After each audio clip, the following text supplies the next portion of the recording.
Reasoning ability के इस session में हम डेटा सफिशिएंसी के बारे में डिस्कस करेंगे। डेटा सफिशिएंसी में क्या है, अभी तक हमने जो टॉपिक डिस्कस करे उसका एक मिक्सचर है डेटा सफिशिएंसी, यानी कि एक तरह से ये रिवीजन है कि हम सभी टॉपिक को यहाँ रिवाइज कर सकते हैं। तो आइए जानते हैं कि डेटा सफिशिएंसी से रिलेटेड जो क्वेश्चन है वो किस तरह के होते हैं। डायरेक्शंस दी हुई है हमें यहाँ पे। The question willow consist of question and two statements number 1 and second given below it. Question और दो स्टेटमेंट्स दी होंगी नंबर 1 एंड नंबर 2 यहाँ पर, ठीक है। You have to decide whether the data provide in the both the statement and sufficient to answer the question. Read the both statement are and. तो यहाँ पर हमें डिसाइड करना है कि जो दोनों स्टेटमेंट्स में डेटा प्रोवाइड हुआ है वो सफिशिएंट क्वेश्चन के आंसर के लिए या नहीं है, ठीक है। तो हमें स्टेटमेंट्स पढ़नी है और give answer A. If the data in statement first alone are sufficient to answer the question while the data in statement second alone are not sufficient to answer the question, ठीक है।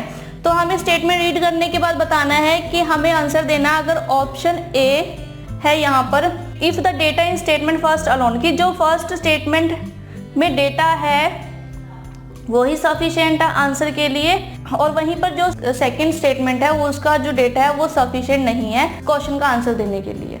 Next है give answer B. Option B answer देना है हमने।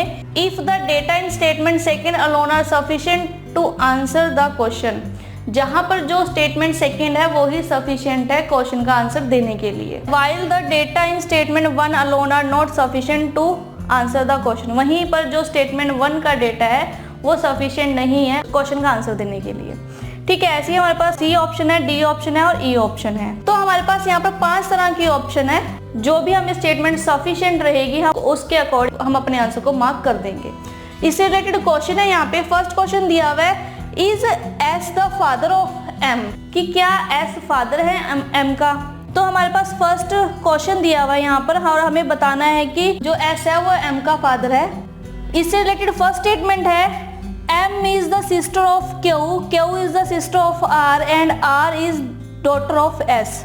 Second statement है M is daughter of L and L is sister of V. हमारे पास यहाँ पर एक क्वेश्चन दिया हुआ है, उससे रिलेटेड 2 इन्फॉर्मेशन दी हुई है, तो हमें इन इन्फॉर्मेशन से बताना है मतलब कि जो यहाँ पर क्वेश्चन है ये दोनों स्टेटमेंट उस क्वेश्चन के आंसर के लिए सफिशिएंट है या नहीं है। तो अब हमारे को क्वेश्चन को रीड कर ये समझ में आ रहा है कि ये क्वेश्चन ब्लड रिलेशन से रिलेटेड है। इस तरह के क्वेश्चन हमने ब्लड रिलेशन में करे थे। तो यहाँ पर अगर हम फर्स्ट स्टेटमेंट देखें M is sister of Q, तो सेम जनरेशन के हैं, M is sister of Q, ठीक है। तो एम यहाँ पर फीमेल है। नेक्स्ट है Q is sister of R, same generation से है, तो क्यू इज सिस्टर यानी कि ये भी फीमेल है of R. R is daughter of S, ठीक है। तो R इज डॉटर ऑफ, ये डॉटर है, ठीक है, यानी कि ये भी फीमेल है S। तो अब हमारे पास यहाँ पर M जो है वो डॉटर है और S है जो पेरेंट है, लेकिन अभी तक हमें S का यहाँ पर जेंडर नहीं क्लियर कि ये फीमेल है या मेल है, ठीक है। अगर सपोज कि S फीमेल हो तो ये मदर हुई, ठीक है, और अगर S मेल हो तो ये फादर होगा, ठीक है। लेकिन अभी तक हमें जो एस का जेंडर है वो क्लियर नहीं है।